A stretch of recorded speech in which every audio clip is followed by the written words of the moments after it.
This video is only for information purpose. तो आप लोगों ने ज़रूर सुना होगा कि ट्रेडिंग कीजिए, घर बैठे ही आप लोग कमाई कर सकते हो। लेकिन क्या सच में ट्रेडिंग करके सभी को फ़ायदा हो भी रहा है या फिर नहीं?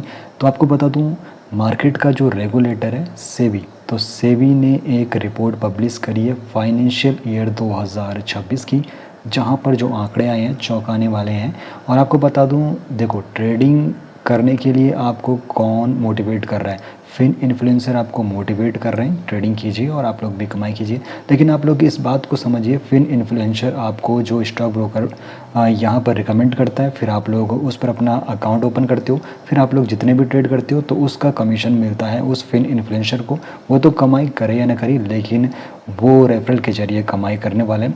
लेकिन अब देखो, जो मैं आपको आंकड़े बताने वाला हूँ वो यहाँ पर विस्तार से बताऊँगा। और सेबी की जो रिपोर्ट पब्लिश हुई है फाइनेंशियल ईयर 2026 की, जहाँ पर फ्यूचर एंड ऑप्शन ट्रेडिंग में काफ़ी नुकसान हुआ है। लगभग 9 जो यहाँ पर जो ट्रेडिंग कर रहे हैं, 9 में से 10 इंडिविजुअल ट्रेडर को फाइनेंशियल ईयर 2026 में घाटा हुआ है। यानी कि जो आंकड़े यहाँ पर दिखा रहा है, तो कुल यहाँ पर 91,685 करोड़ का घाटा हुआ है और सबसे ज़्यादा युवाओं को ये घाटा देखने को मिल रहा है। तो देखो, जो मुख्य आंकड़ा है जहाँ पर 87.7% इंडिविजुअल ट्रेडर्स को फाइनेंशियल ईयर 2026 में फ्यूचर एंड ऑप्शन ट्रेडिंग में नुकसान हुआ है। अब ये जो नंबर है 91,685 करोड़ का, तो कुल ये नेट नुकसान है जो फाइनेंशियल ईयर 2025 के 1.12 लाख करोड़ से 18% कम है। लेकिन फिर भी इतना बड़ा ये नंबर है कि काफ़ी लोगों को यहाँ पर ट्रेडिंग के जरिए घाटा हुआ है। अब यहाँ पर भागीदारी घटी है, फिर भी नुकसान यहाँ पर लगातार जारी है। तो फाइनेंशियल ईयर 2025 और 2026 की यहाँ पे तुलना भी करेंगे तो एक्टिव ट्रेडर की जो संख्या थी फाइनेंशियल ईयर 2025 में 98.1 लाख थी। फाइनेंशियल ईयर 2026 में बात करें तो एक्टिव ट्रेडर्स की जो यहाँ पर जो संख्या है 78.6 लाख एक्टिव ट्रेडर है फाइनेंशियल ईयर 2026 में। तो लगभग 20% की गिरावट हुई है अगर हम कंपेयर करें फाइनेंशियल ईयर 2025 से। अब कुल नेट जो नुकसान हुआ है, तो फाइनेंशियल ईयर 2025 में जो नुकसान हुआ था ट्रेडर को, वो लगभग 1,11,788 करोड़ का हुआ था।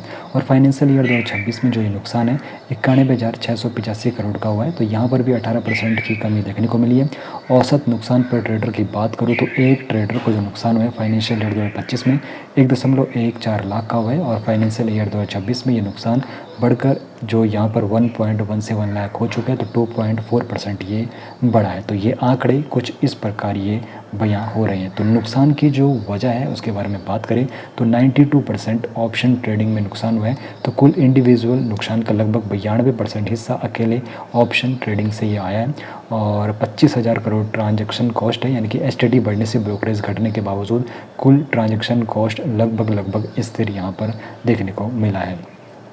अब देखो, घाटा मुट्ठी भर ट्रेडर में केंद्रित है। तो 23% ट्रेडर्स ने मिलकर कुल नुकसान का करीब 90% झेला है। और 1.47 लाख औसत नुकसान घाटे वाले ट्रेडर हैं और 1.22 लाख औसत मुनाफा वाले ट्रेडर है। तो जो ट्रेडर लगातार 2 साल घाटे में रहे और फिर भी ट्रेडिंग जारी रखी, उनमें से करीब 90% को अगले साल भी नुकसान देखने को मिला है।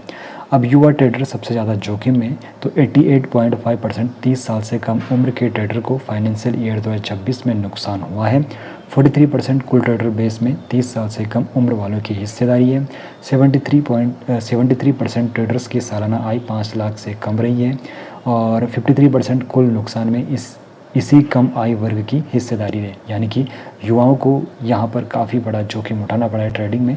अब देखो, फ्यूचर एंड ऑप्शन ट्रेडिंग जुआ नहीं है, लेकिन यहाँ पर जोखिम है, इस बात को समझना होगा। समझदारी से फैसला लेने की यहाँ पे सख्त ज़रूरत है। फ्यूचर एंड ऑप्शन एक हाई रिस्क गेम है, लॉन्ग टर्म वेल्थ बनाने का ये जरिया बिल्कुल नहीं है। एसआईपी और डिसिप्लिन इन्वेस्टिंग ही टिकाऊ रास्ता आप लोगों के लिए है। अगर आप लोग लॉन्ग टर्म में आप लोग अच्छा फ़ंड बनाना चाहते हो, सिर्फ उतना ही जोखिम ले जितना आप लोग हो सकते हो, उससे ज़्यादा आप लोगों को अपना जोखिम नहीं उठाना चाहिए। कहीं से भी लोन लेने के बाद आपको ट्रेडिंग के बारे में सोचना भी नहीं चाहिए।